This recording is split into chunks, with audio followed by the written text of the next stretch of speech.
ഈ ഒരു ബോധം സമൂഹത്തിൽ പടർത്തുക എന്നത് ഏറ്റവും പ്രധാനമാണ്.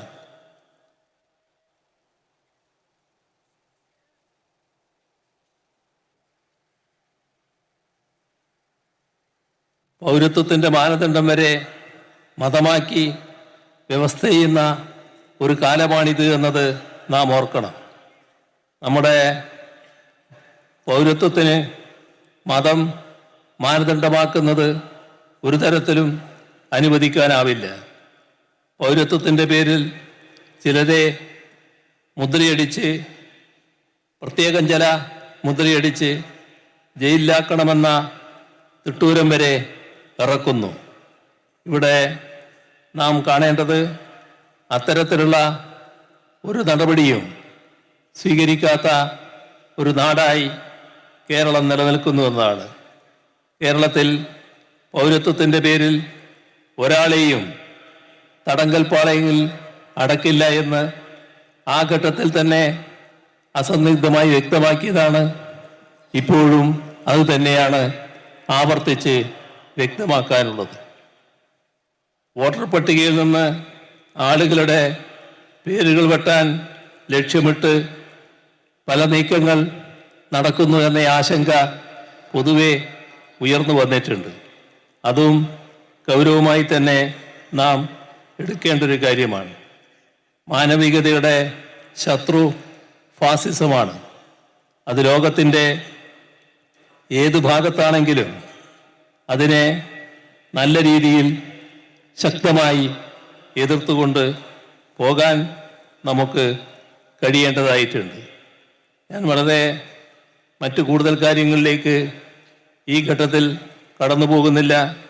ആദരണീയനായ നമ്മുടെ ജിഫ്രി തങ്ങൾ പ്രകടിപ്പിച്ച അതേ വികാരത്തിൽ ഞാനും പങ്കുചേരുകയാണ്. അദ്ദേഹത്തിൻ്റെ സമയം വല്ലാതെ അദ്ദേഹം വെട്ടിക്കുറച്ചതായി കണ്ടു.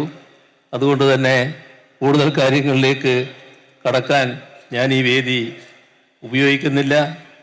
ഈ സമസ്തക്ക് എല്ലാ തരത്തിലുമുള്ള വളർച്ചയും ഐശ്വര്യവും ഭാവിയിൽ കൂടുതൽ കരുത്തോടെ നിലനിൽക്കാനുള്ള സാഹചര്യവും ഉണ്ടാകട്ടെ എന്ന് ആശംസിക്കുന്നു.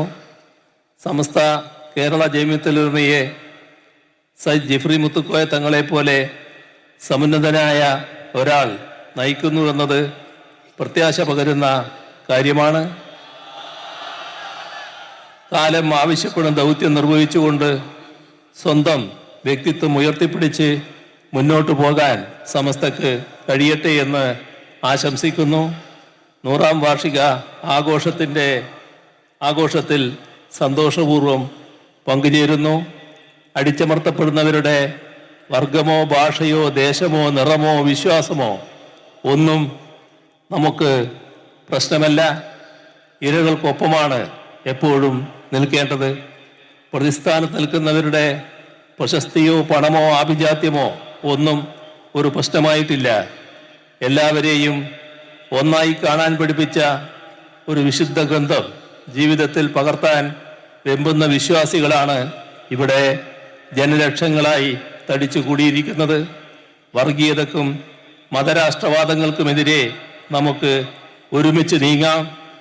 മുഹമ്മദ് നബിയുടെ വിശ്വദർശനം എല്ലാ വിഭാഗീയതകളെയും അകറ്റാനാണ് വിളംബരം ചെയ്തത്. മതമൈത്രിയും സൗഹാർദ്ദവും ഊട്ടി ഉറപ്പിച്ച് നമുക്ക് മുന്നോട്ട് പോകാം എന്നുകൂടി പറഞ്ഞുകൊണ്ട് മറ്റു കൂടുതൽ കാര്യങ്ങളിലേക്ക് കടക്കാതെ അവസാനിപ്പിക്കുന്നു. നിങ്ങൾക്കെൻ്റെ സ്നേഹാഭിവാദനങ്ങൾ.